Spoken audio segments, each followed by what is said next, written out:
어버이주의를 맞이해서 성경에서 가르치시는 부모 공경에 대한 말씀을 드리려고 합니다.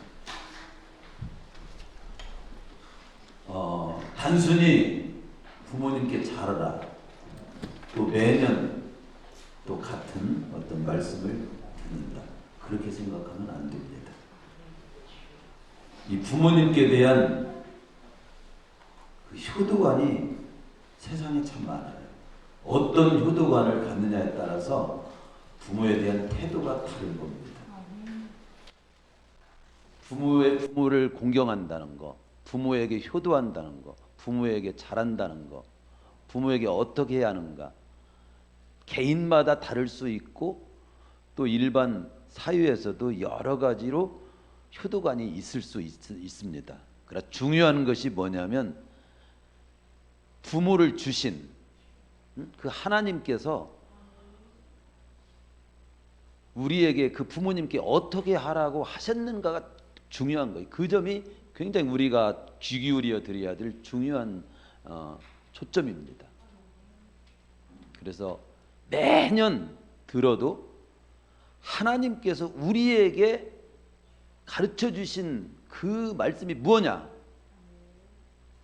알 뿐만 아니라 그 말씀대로 온전히 살아가는, 그것이 우리에게 굉장히 중요하다는 면에서 오늘 말씀이 우리는 매년 들어도 또 새롭고 중요한 거죠. 뭐 세상에서 일반 사회에서 이렇게 저렇게 여러 가지로 말을 합니다. 예를 들어서 유교에서는요, 부모님이 돌아가시면 3년상을 치르고 제사를 정성껏 드리는 것을 부모님께 대한 최고의 효성으로 봅니다.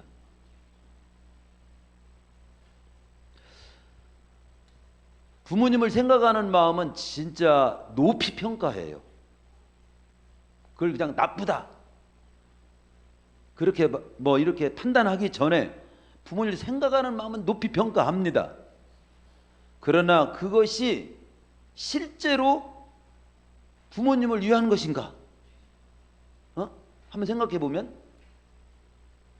우리는 생각을 조금 다르게 할 수 있어요. 자녀들은 왔다 갔다 하지 말고 잘 들어야 되는데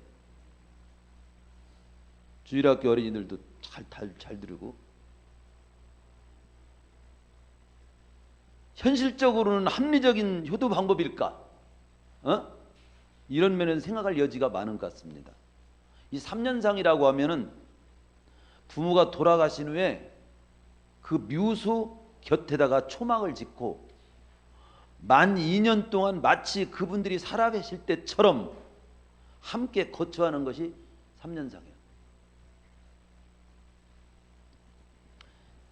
봄, 여름, 가을, 겨울 소낙비가 오든 막 춘 바람이 뭐 아무리 매서운 바람이 불어도 봄, 여름, 가을, 겨울 바로 그 옆에서 지내야 돼요. 잠은 그렇다고 하지만 먹는 건 또 누가 해야 됩니까? 집에서 다 해날려야 돼. 그러니 거처하는 것도 쉬운 일은 아니지만 끼니 때마다 먹을거리를 전달하는 사람들도 이만저만한 정성이 없으면 안 됩니다. 저는 정성은 참 높이 평가하고 싶어. 3년의 기간을 산정하는 기준도 이렇게 살펴보니까 돌아가신 해를 첫 해로 삼고 다음 해가 둘째 해이고 그 다음 해가 셋째 해입니다. 그러니까 돌아가신 다음 해 만 2년 되는 해까지 지내면 바로 3년상을 하는 거예요. 이런 3년상이라고 하는 것이 부모님께 실제로 무슨 유익이 있을까?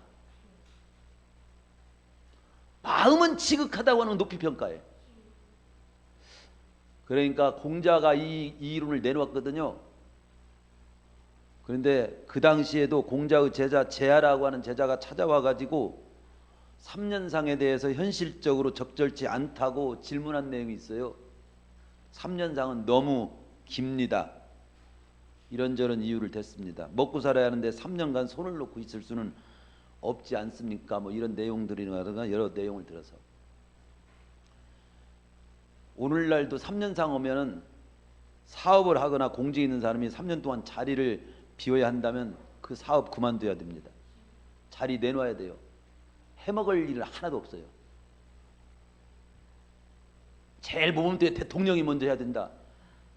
대통령 3년상 대통령 됐는데 3년상 치르는 날이 되면 대통령 3년 빼면 할 수 있을까요?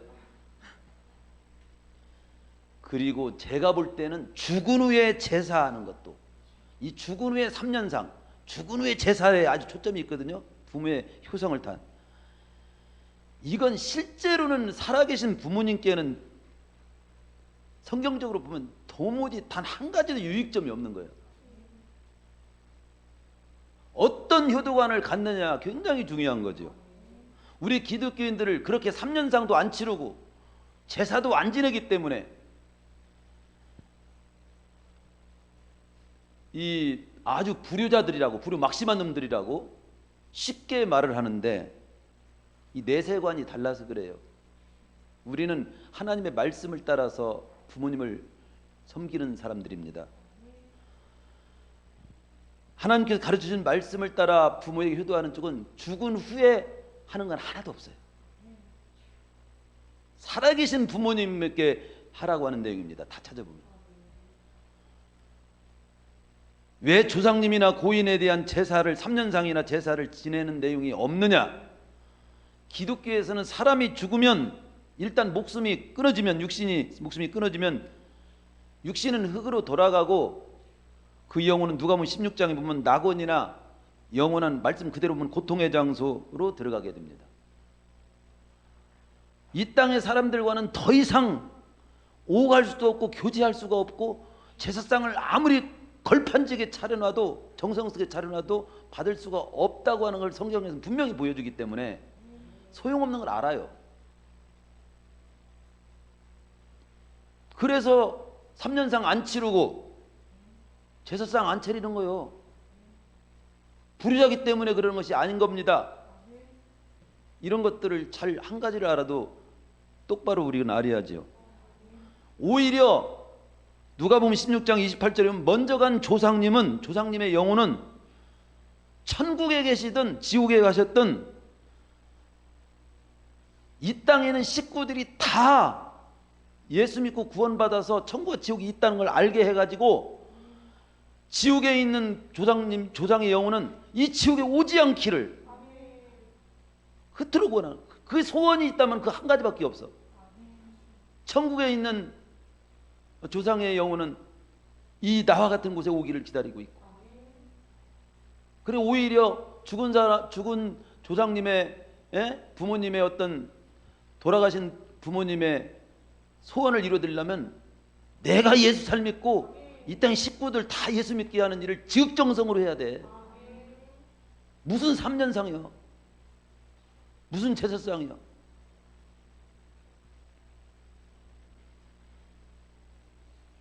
기독교인들이 비기독교인보다 더 불효하기 때문이 아니라 이런 내세관, 하나님의 말씀을 따라서 이 내세와 현세와 내세에 대한 걸 알기 때문에 그런 거죠. 따라서 우리가 오늘 매년 들어도 중요하게 생각하는 것이 뭐냐면, 우리 그리스도인은 부모님께 효도하는 것도 세상에서 여러 모양의 그냥 나름대로 부모에게 잘해, 이런 정도 수준에 있으면 안 되고, 하나님께서 정해주신 그 부모님께 어떻게 하라고 했는가, 그것에 대한 가르침을 제대로 깨닫고 배워서 할 때 실제로 부모님에게도 정말 좋고, 그 부모 공경을 하는 자녀에게도 복이 되는 길이 된다는 말이죠. 그러니까 하나님 말씀대로 이 부모 공경을 제대로 배워가지고 실제로 부모님도 부모님에게 실제로 유익한 그런 것을 해드려야 되고, 우리에게도 복이 되는, 그 자녀에게도 복이 되는 그런 부모 공경을 배워서 살아야 한다 이거죠. 그 점에 초점을 맞추고, 그런 면에서 하나님께서 뭐라고 말씀하시는가 굉장히 중요한 거예요. 부모가 누굽니까? 성경에서는 나를 낳아주신 분이요, 아니면 나를 낳아주신, 단순히 나를 낳아주신 분이 아니라 나를 이 세상에 존재케 하는데 쓰여진 사람이야. 쓰여진 분이야. 내가 이 땅에 존재하지 않으면요, 하나님도 우주도 다른 사람도 그 누구도 다 소용없어요. 그러니까 나를 존재케 하는 일에 쓰임받은 분이라고 하는 것만 생각해도 부모는 너무도 중요한 분인 거예요.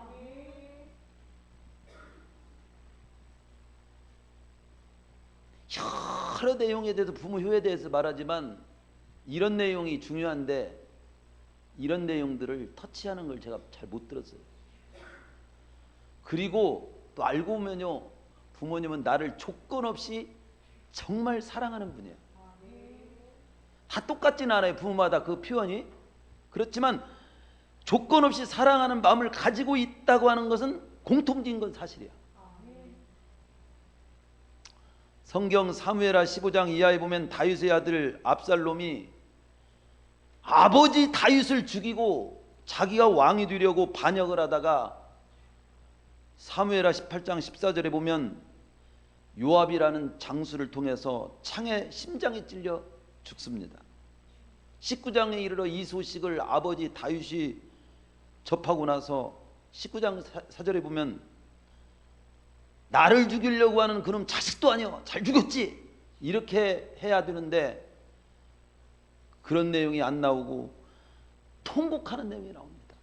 내 아들 압살롬아, 압살롬아, 내 아들아, 내 아들아 하면서 통곡한, 대성통곡하는 그런 아버지 다윗의 모습을 봅니다. 즉 이 말씀을 소개하는 이유는 부모는 자기를 죽이려고 하는 그런 폐역 무도한 자식의 죽음을 놓고도 가슴 아파하는, 통곡하는, 그게 부모의 심정이라는 거지. 특별한 경우를 제외하고는요, 부모님은 자신의 상황에서 조건 없이 자식을 사랑하는 마음은 거의 같습니다. 하나님의 사랑을 가장 많이 닮은 것이 부모님의 사랑이라고 해요. 그러므로 유대인의 격언에 보면 신은 도처에 가 있을 수가 없기 때문에 어버이들을 만들었다,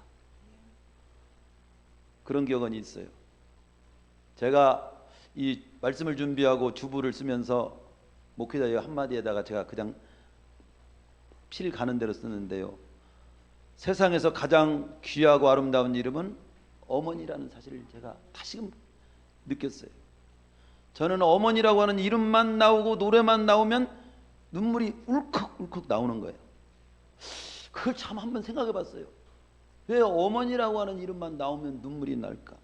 우리 어머니는 나한테 특별히 잘해준 기억이 별로, 생각이 별로 안 나, 사실 솔직히. 그리고 제대로 좀 키운 것 같지도 않아. 훌륭한 어머니도 아닌 것 같아.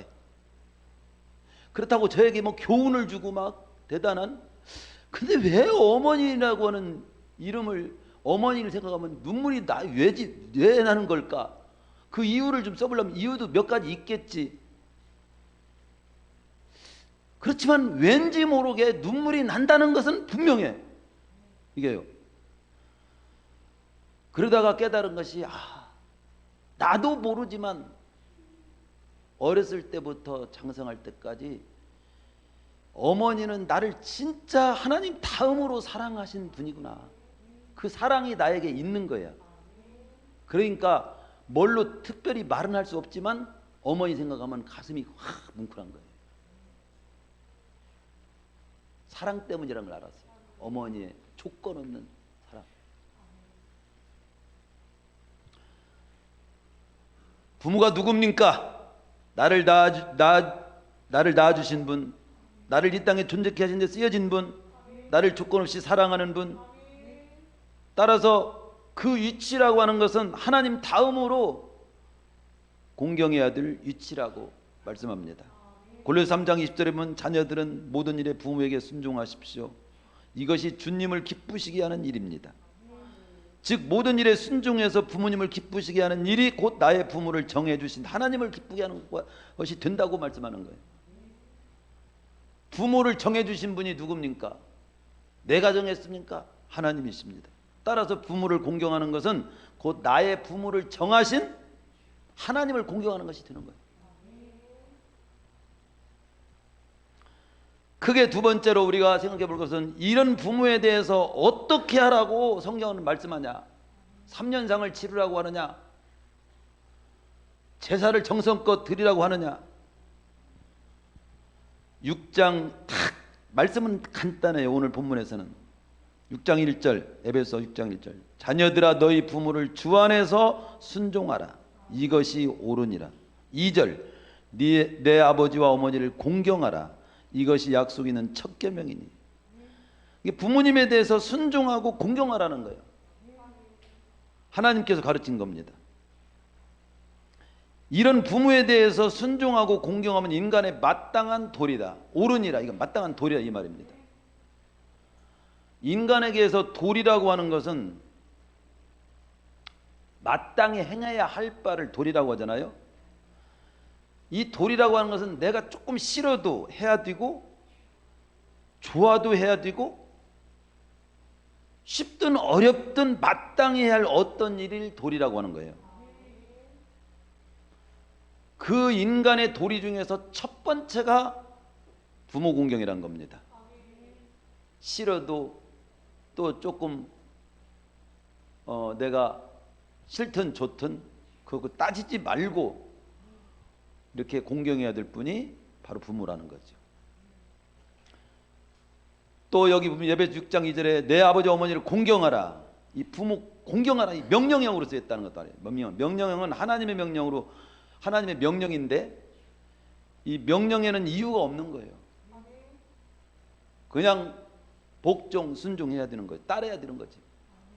해도 되고 안 해도 되는 것이 아니면 반드시 하라는 거지.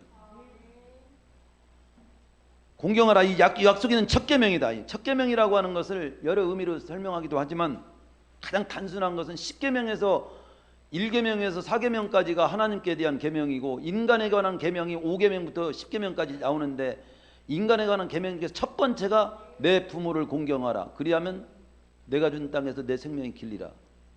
첫 번째 인간이 준 계명 중에서 인간이 지켜야 될 계명 중에서 첫 번째가 부모 공경이라고 하는 그런 의미가 들어있는 거죠.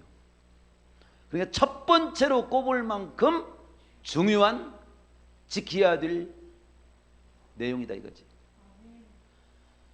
그렇다면 이 부모님에 대해서 어떻게 하라고 가르치냐 할 때 주 안에서 순종하라. 더 깊이 구체적으로 이게 살펴봅니다. 자녀들아 너희 부모를 주 안에서 순종하라. 이것이 옳으니라. 이걸 제대로 배워야 돼요. 이 시간 자녀들이 잘 들어야 돼요. 부모님에게 순종해야 되는 말의 의미를 잘 이해해야 되는 거죠.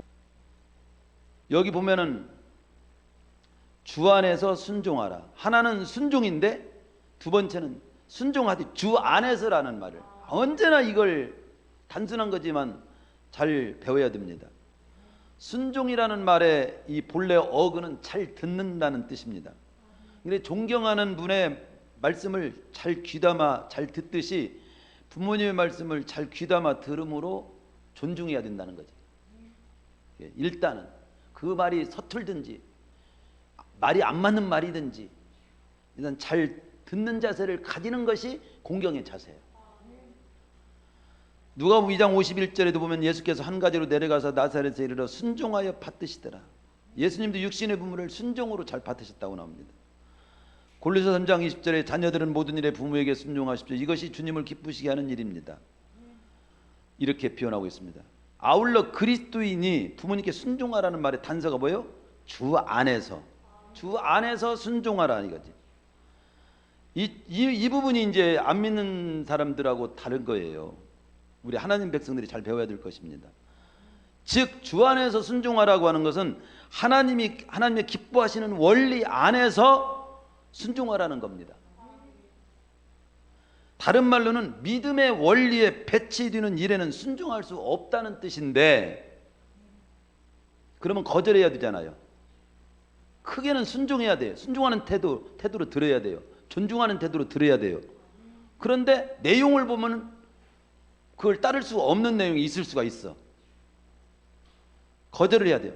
그런데 거절해야 할 일이라도 부모님을 무시하는 모습으로 경히 여기는 태도로 거절하면 안 되고, 겸손히 귀담아 듣되 정중히 거절하는 태도를 지녀야 된다 이거죠. 핵심은 뭡니까? 부모님의 귀한 뜻이라면 잘 받들어 모시는 태도가 부모 공경의 본질적인 태도입니다. 그러나 아무리 부모님의 귀한 유언이라 할지라도 믿음의 원리, 하나님이 기뻐하시는 그런 삶의 원리에서 벗어나고 부모님께서 잘 모르셔가지고 부탁한 일은 순종할 수 없어. 잘 고쳐서 순종을 해야 돼. 3년상 꼭 치르라, 제사상 꼭 차려. 우리는 그것은 정중히 거절해야지.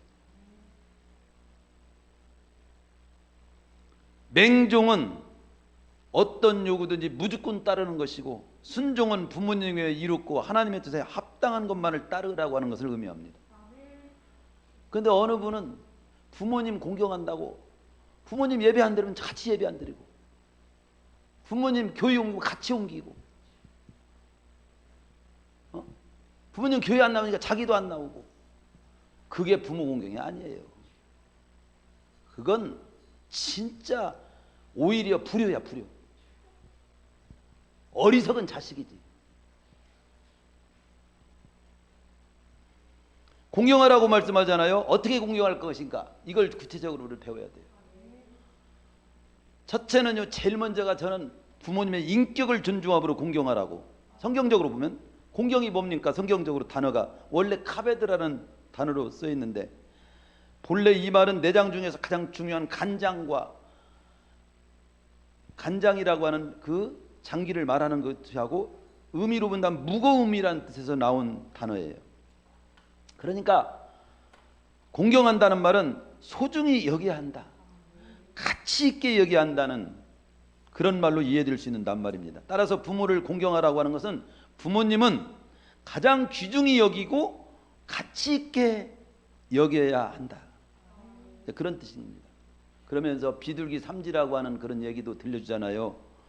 미물한테도 배워라. 비둘기는 반드시 어미가 앉은 나뭇가지 세 번째 가지 않는다는 그런 습성이 있어요. 그러니까 항상 부모님을 높여드리고 부모님 앞에서 겸손해야 된다는 거죠. 목사님이 지내가도 벌렁벌렁 누워있어 인사도 할 줄 모르고 있어. 가르쳐야 돼요. 어른이 지나면 벌떡 일어나야지.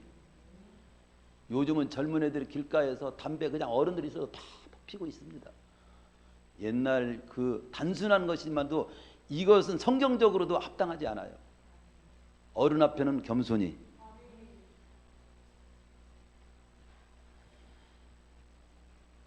부모님은 잘났든 못났든 유식하든 무식하든 잘했든 못했든 그 위치 자체가 존경받으실 위치라는 거죠.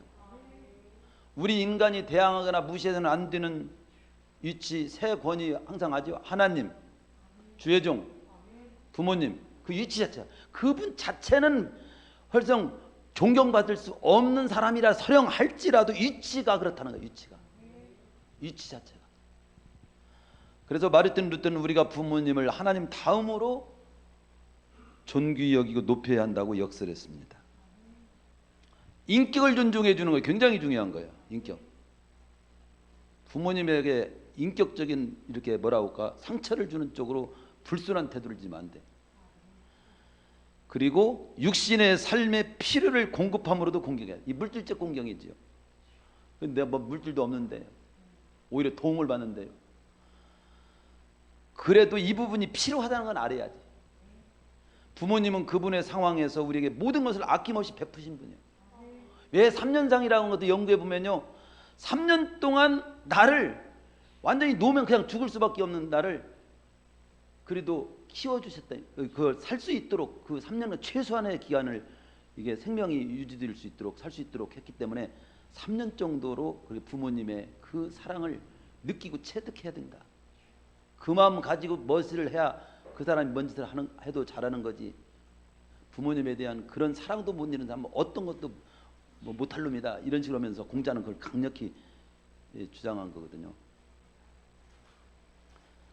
어쨌든 나이가 늙으면요 정말 그래요. 쉬 피곤하고, 쉬 옛날에는 그냥 그냥 넘어갈도 쉽게 삐치고, 많이 드시다 하면 쉬 시장하시고, 세 가지 병이 있다잖아요. 쉬 피곤하고, 쉬 노여워하고, 쉬 시장하고. 그러니까 그것을 우리가 잘 파악을 해야 돼요. 그리고 평안히 거하실 수 있는 안식처, 가능한 마음껏 들 수 있는 음식이라든가 그런 것도 생각하고, 의복이라든가 할 수만 있던 필요한 적절한 용돈도 구분해 갖고 드림으로 공경을 하는 것이 좋죠. 그렇게 보다면 거기에 가깝게 어떤 자세와 마음을 가지면 되죠. 그러나 무엇보다도 우리는 인격적인 공경, 물질적인 공경, 그러나 정신적인 이 공경이 필요해요. 마음이 평안하시도록, 부모님의 마음이 평안하시도록 배려함으로 공경해야 되는 거 굉장히 중요합니다. 진수성찬으로 항상 말씀드리지만, 진수성찬으로 대접 착하고 좋은 집에 살게 하셨어도, 좋은 옷도 갖다 사드린다고 해도 자녀들이 날마다 뒤에서 싸우고 뒤에서 눈치하고 있다면 부모님께서 그 자식이 주는 밥, 주는 옷이 제대로 좋게 입을 수 있고 주시는 음식을 제대로 드실 수 있겠습니까? 형제간에 우애하고 또 성실하게 살아가는 모습도 보여주고, 자신의 몸 관리도 좀 잘하고, 부모님의 노고를 잊지 않고 부모님의 심정을 헤아릴 줄 아는 모습을 지님으로 부모를 공경해야 되는 거죠. 나이가 들어서 철이 든다고 하는 것은 봄, 여름, 가을, 겨울 때에 맞게 행동할 줄 안다는 면에서 철이 든다는 말이 있더라고요. 의미가요. 그런데 그런 의미도 있지만 부모님의 마음이 이해가 되는 나이가 들었다는 의미도 들어있어. 철이 들었다는 거. 부모님을 이해할 수 있는 그런 나이가 들었다 할 때 철이 들었다고 하는 말도 쓸 수 있어요. 제가 어느 책에 보니까 어느 임금이요, 그 밑에 재상이 있어. 재상. 근데 이 재상은 부모님을 여의고 먼저 돌아가셨고 자식이 먼저 또 죽은 거예요. 그 임금이 물어요. 재상, 부모님이 돌아가실 때가 슬프던가요? 자식이 죽었을 때가 슬프던가요? 그러니까 이 재상이 이렇게 대답을 이렇게 하면서 생각을 하면서 대답을 합니다. 글쎄요, 부모님이 돌아가셨을 때하고 자식이 죽었을 때 뭐가 중요한지 생각해보지는 않았지만 지금 대답을 하라면 분명한 건 제가 부모님이 돌아가실 때는 하염없이 눈물이 펑펑 쏟아지면서 남산이 안개처럼 보였습니다. 희미하게 보였습니다. 그런데 자식이 죽었을 때는 아예 캄캄했습니다. 이게 무슨 말이에요? 부모는 자신보다 더 자식을 더 사랑하는 거예요. 내가 잘 못 되는 것도 슬픈 일일 수 있지만 자식이 잘 못 되는 건 너무 괴로운 거예요. 이게. 그러니까 자식이 잘 살아주는 모습을 보여주는 그것이 최고의 효요. 이걸 자식들이 잘 알아야 돼. 그런 면에서도 잘 뛰어야 돼. 잘 살아줘야 돼.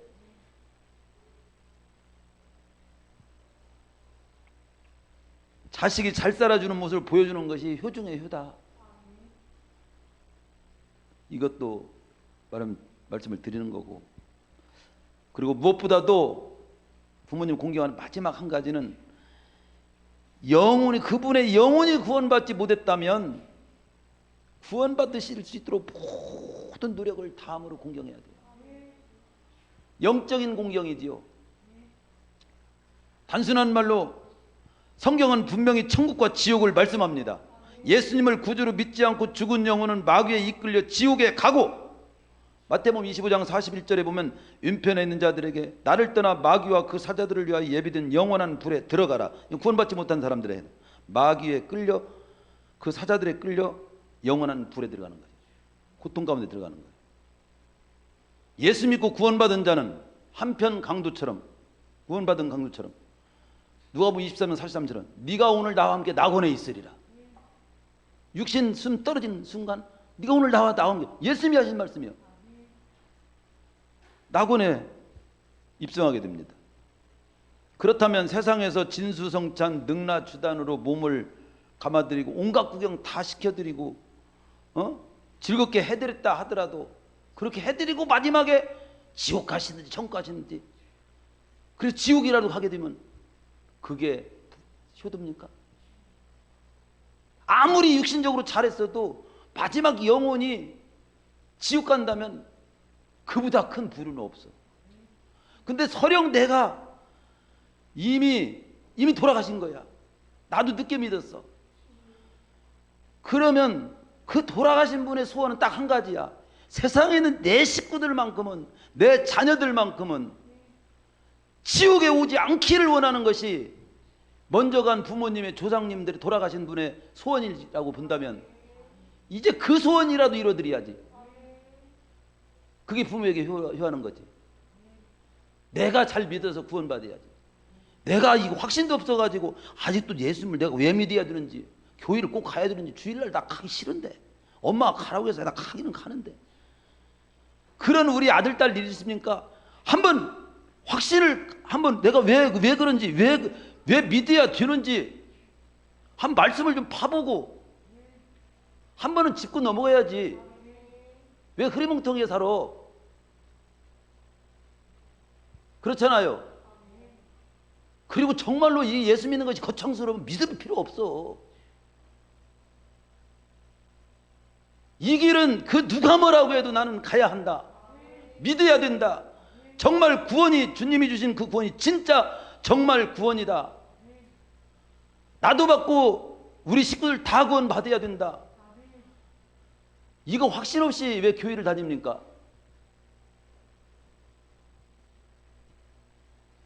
영적인 공경을 정말로 해야 돼. 그런데도 안 믿어. 하나님께 맡겨야지.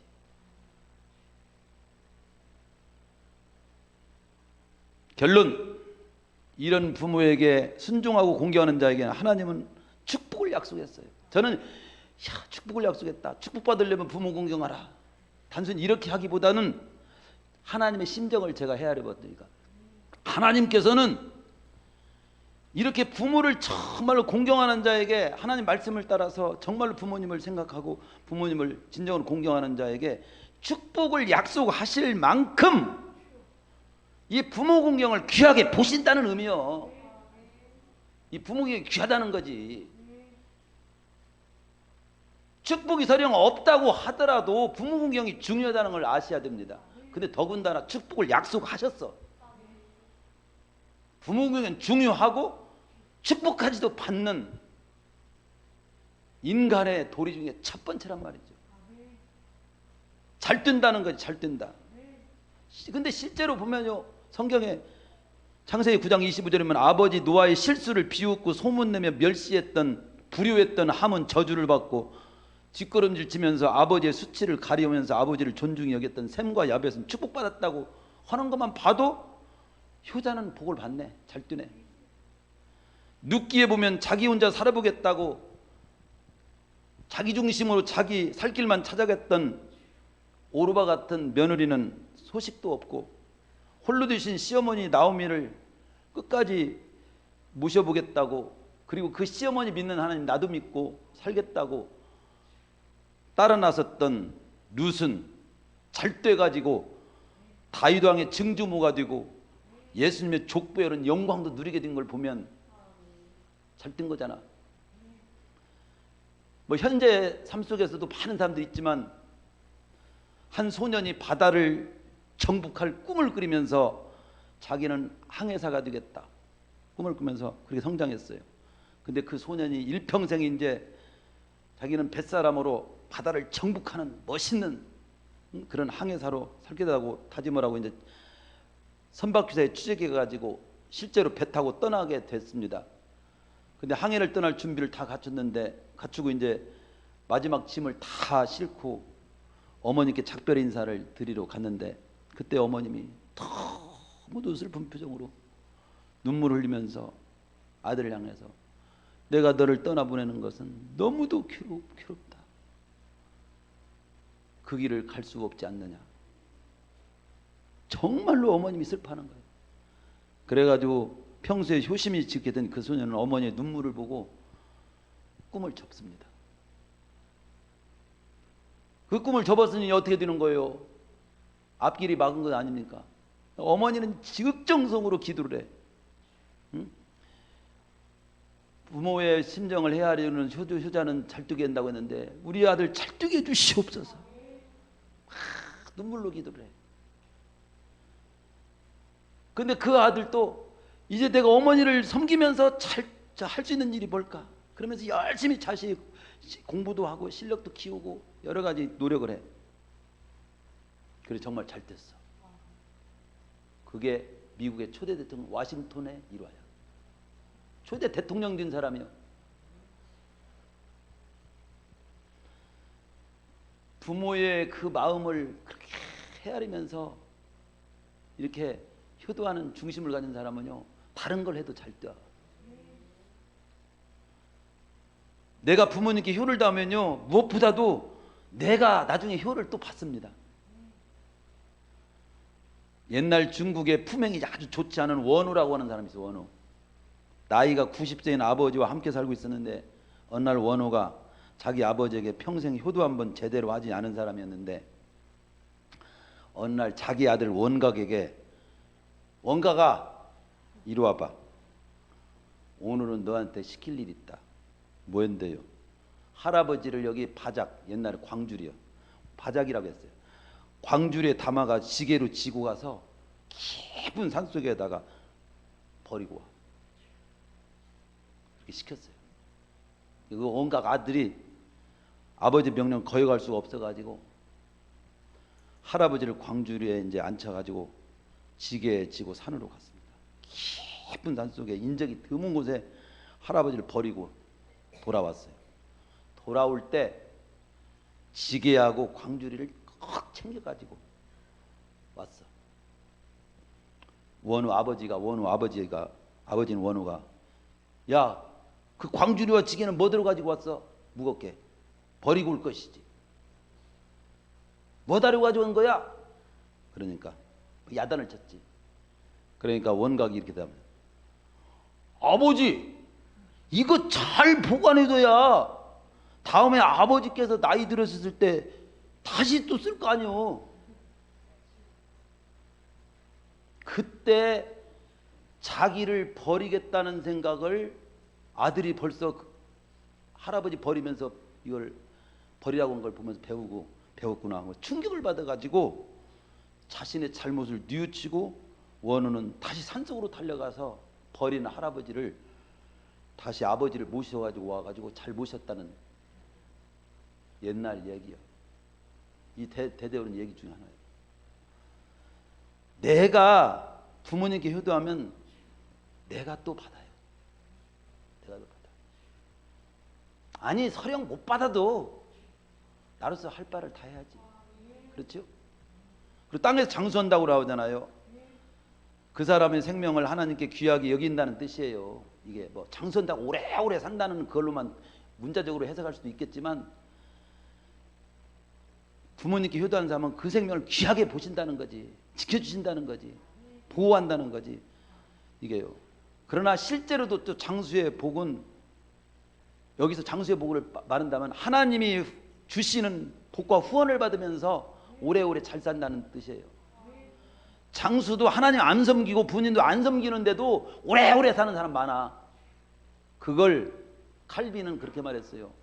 하나님도 안 섬기고 부모님도 잘 안 섬기는데 오래오래 잘 먹고 잘 사는 사람처럼 보이고 건강한 것처럼 보이는 사람, 그건 진정한 축복의 장수가 아니라 벌로서 오래 사는 거다. 알고 보면 그 속에 벌이 들어있다. 하나님의 보장과 후원을 오래도록 받으면서 오래 살아야지.